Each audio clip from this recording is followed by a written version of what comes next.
今日一家四口去逛安鋪。安鋪係連江第一大鎮，廣東四大古鎮之一，仲係全國特色小鎮，至今已經有差唔多600年歷史。從界炮到安鋪只有700公里嘅路程，開車只需要10幾分鐘。我作為一個界炮人，每個月都過嚟逛幾次安鋪㗎。一講起安鋪，你哋諗到嘅係白切雞，定係白雞脆，定係年糕，又或者係白葉啊？今日我只要係撈朝頭佬過來嗰邊買衫褲。可以啊。這條褲子什麼樣子？OK。這樣子。朝頭佬買褲從來都冇試過。可以嗎？就這樣啊。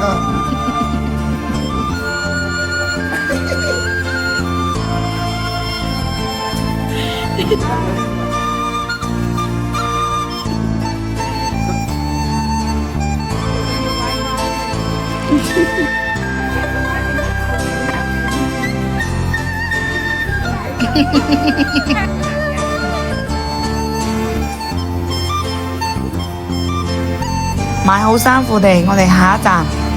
聽講安鋪大變樣，你講，哇，差啲以為到咗廣州上下九啊！路過牛雜店，點可能冇食牛雜串呢？安鋪仲係一個美食小鎮。作為一個資深嘅死食鬼，我每次嚟安鋪都會食牛雜串。個醬料調得啊，感覺比雷腩蟹底都好食哦。多難？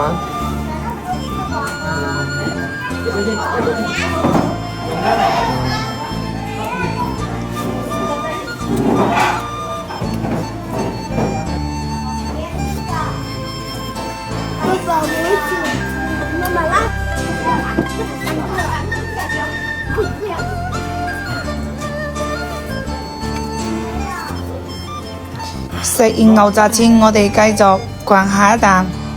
嗰度唔係廣州上下九，而係安鋪騎樓街。每次到安鋪，我都會來中山公園逛逛，哇！感覺裏面個空氣都清新好多。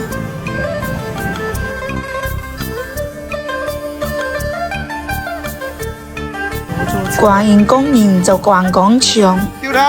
廣場嘅話，夜晚比較好聊哦。嗰啲小食檔都係晚上先開㗎。安鋪白切雞係遠近聞名㗎，你睇一排都係雞飯店。不過我今日食得飽飽滯滯就冇食雞啦，來買啲安鋪嘅特色小食食，每次來都係排長龍㗎。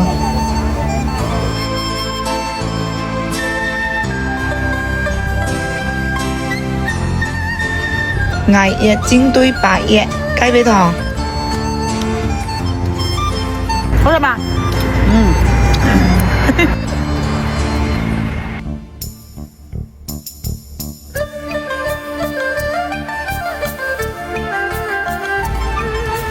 食完就準備返屋企。路過天歌會，哦，天歌會收水地。諗當年我撈朝頭佬就係喺嗰度唱 K 唱出愛情嘅火花。今日來安鋪差唔多消費咗600蚊。安鋪嘅朋友，你哋幾時來我哋界炮意思意思啊？嘿嘿。